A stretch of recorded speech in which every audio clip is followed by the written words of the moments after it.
જય ગુરુદેવ. મિત્રો, આપણે આગળના સ્વાધ્યાયમાં જોયું કે સૂર્ય એ પૃથ્વીનો આત્મા છે અને આજના સ્વાધ્યાયમાં આપણે જોઈશું કે સૂર્ય દ્વારા આપણી સ્પિરિચ્યુઅલ ગ્રોથ કઈ રીતે થાય છે. કુંડલિની જાગરણમાં સવિતા શક્તિનું અવગાહન તથા અવધારણ કરવામાં આવે છે. દિવ્ય દ્રષ્ટિ પ્રદાન કરવા અને દિવ્ય ક્ષમતાઓમાં વિકાસમાં સૂર્યકિરણોની મહત્વપૂર્ણ ભૂમિકા રહેલી હોય છે.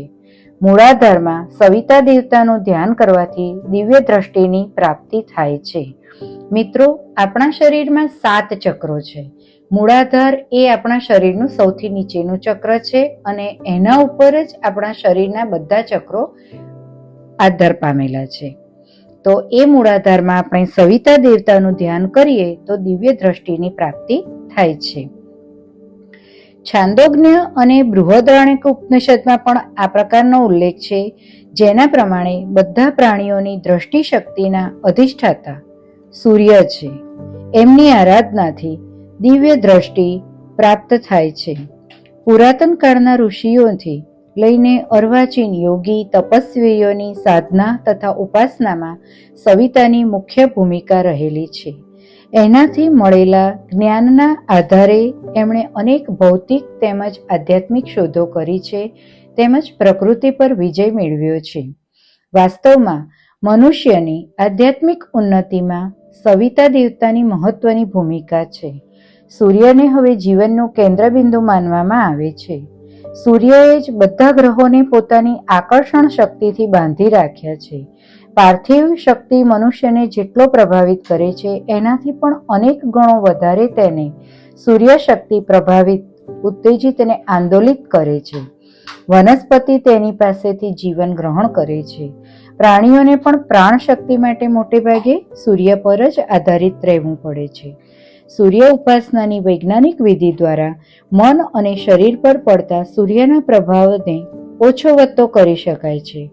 સૂર્ય ચિકિત્સાના અનેક વિધિ વિધાન શારીરિક રોગોનું નિવારણ કરવામાં ખૂબ જ સહાયક સિદ્ધ થાય છે.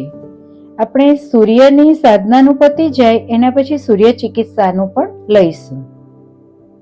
આ રીતે સૂર્યના મન પર પડતા પ્રાકૃતિક પ્રભાવનું વિશ્લેષણ કરીને ધ્યાન દ્વારા ઉપયોગીને વધારવાનો અને બિનઉપયોગીને દૂર કરવાનો ક્રમ બનાવી શકાય છે.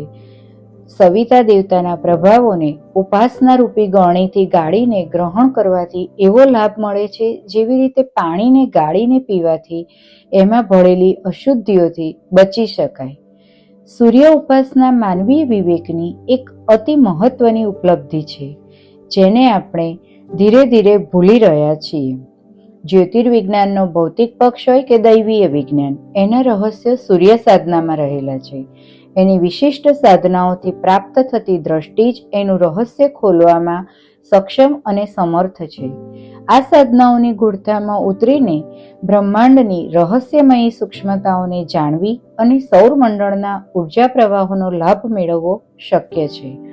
વૈજ્ઞાનિકોનું કહેવું છે કે ધરતી પર જેટલું પણ જીવન તત્વ છે, જેટલું પણ હલનચલન છે, તેનું ઉદ્ગમ કેન્દ્ર સૂર્યમાં રહેલું છે. ધરતીમાંથી અનેક રસાયણો મળે છે. એના આધારે વનસ્પતિ અને પ્રાણીઓની કાયાનું નિર્માણ થાય છે. આ રસાયણો સૂર્ય અને પૃથ્વીના સંયોગથી જ તૈયાર થાય છે.